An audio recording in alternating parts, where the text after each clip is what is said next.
Hello students, आज के इस वीडियो में हम देखेंगे कुछ कॉमन मिस्टेक्स या सिली मिस्टेक्स जो हम एग्जाम में इंग्लिश के पेपर में करते हैं। ये कुछ मिस्टेक्स हैं जो मैंने ऑब्जर्व किए हैं। इसी के साथ साथ मैं आपको कुछ एग्जाम्पल्स भी शो करूंगा जिससे आप समझ पाओ कि क्या हम कॉमन मिस्टेक्स कर रहे हैं। और ये जो मिस्टेक्स है ये आपका एक बैड इंप्रेशन क्रिएट करता है एग्जाम में। तो इन मिस्टेक्स को हमें रेक्टिफाई करना है, सुधारना है, जिससे हमारे फाइनल एग्जाम में, बोर्ड एग्जाम में ये मिस्टेक्स ना हो।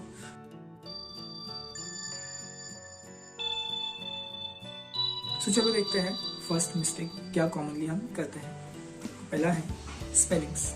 तो यहाँ पे अभी आप देख सकते हो प्रिंसिपल, खास करके ये जो वर्ड है प्रिंसिपल, लेटर्स में, ईमेल में या फिर स्पीच राइटिंग में जनरली ज़्यादातर बच्चे रॉन्ग लिखते हैं। सेकंड जो मिस्टेक है जो कॉमनली मैंने ऑब्जर्व किया है आंसर शीट्स में वो है राइटिंग क्वेश्चंस। ये कुछ बच्चे जो है वो क्या करते हैं, क्वेश्चंस लिखते हैं। हालांकि आपको आंसर शीट में क्वेश्चंस लिखने के मार्क्स नहीं होते हैं, सो आप सिर्फ क्वेश्चन नंबर लिखा करो, ना कि क्वेश्चन। एक लाइन का क्वेश्चन है फिर भी अंडरस्टूड होता है। और कुछ बच्चे जो है वो पूरे 4-4, 5-5 लाइन्स के क्वेश्चंस लिखते हैं जिसमें वो अपना टाइम वेस्ट कर रहे हैं, जिससे उनका पेपर टाइम में कंप्लीट नहीं हो पाएगा। थर्ड जो मिस्टेक मैंने ऑब्जर्व की है आंसर शीट्स में वो है समरी राइटिंग में।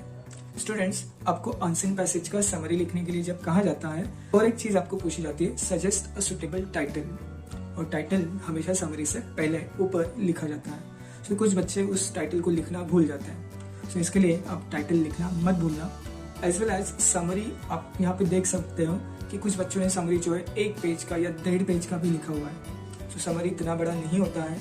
आपका आंसर मैक्सिमम 10 लाइन्स का होगा, 10 to 12। इससे ज़्यादा लॉन्ग समरी आप नहीं लिखोगे। फोर्थ जो मिस्टेक मैंने ऑब्जर्व की है वो है पर्सनल रिस्पॉन्स के क्वेश्चंस में। पर्सनल रिस्पॉन्स के क्वेश्चंस में स्टूडेंट्स, आपको अगर एक्सपीरियंस आपका पूछा जाता है तो डेफिनेटली आप जब आंसर दोगे तो आपका एक्सपीरियंस, जो भी इंसिडेंट है वो पास्ट का रहेगा। इसके लिए आपका आंसर जो है वो मोस्टली पास्ट टेंस में आपको लिखना होगा। सो पास्ट टेंस में कुछ बच्चे नहीं लिखते हैं, टेंसेस में यहाँ पे मिस्टेक हो जाती है। और पर्सनल रिस्पॉन्स में कुछ क्वेश्चंस ऐसे होते हैं जहाँ पे आपका ओपिनियन, व्यू पूछा जाता है कि अगर आप ऐसे होते या फिर आप सोसाइटी के लिए कुछ करते तो क्या करते, आप क्या स्टेप्स लेते हैं। तो इसका आंसर जब आप लिखते हो तो आई विल ये नहीं लिखना है, विल की जगह पे आपको वुड यूज करना है। तो ये आपको ध्यान में रखना है। फिफ्थ जो मिस्टेक है जो मोस्टली जो बच्चे करते हैं वो है, आप यहाँ पे देख सकते हो कि आपको सेंटेंस जब आप लिखते हो, सो कुछ बच्चे क्या करते हैं, दो ये भी सेंटेंस में यूज करते हैं और इसी के साथ साथ बट ये भी यूज करते हैं।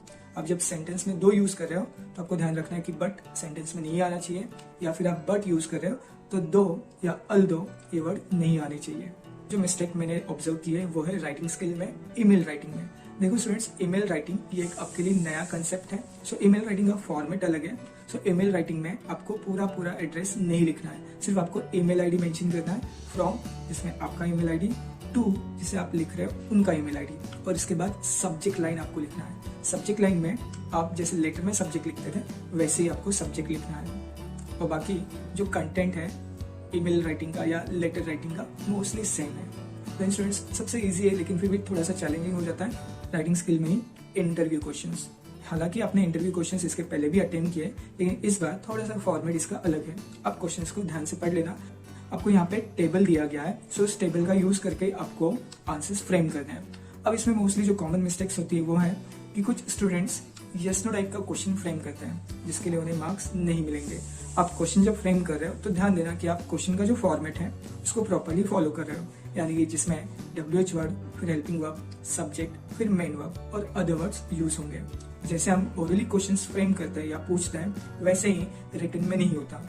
रिटन का फॉर्मेट थोड़ा सा अलग रहेगा, ये आपको ध्यान रखना है। देन और जो मैंने कॉमनली मिस्टेक देखी है उसमें है कि कुछ बच्चे क्या करते हैं कि नया क्वेश्चन नए पेज पे नहीं स्टार्ट करते हुए उसी पेज पे कंटिन्यू करते हैं। ये तो बहुत ही कॉमन मिस्टेक है जिसको आपको अवॉइड करना चाहिए, जिसमें जहाँ पे भी आपका पहला क्वेश्चन खत्म हो रहा है, भले वो नेक्स्ट पेज के फर्स्ट 2 लाइन्स में खत्म हो रहा है या फिर एक भी वर्ड नए पेज पे गया, तो पूरा पेज आप ड्रॉप कर दो और नया क्वेश्चन नए पेज पे स्टार्ट करोगे।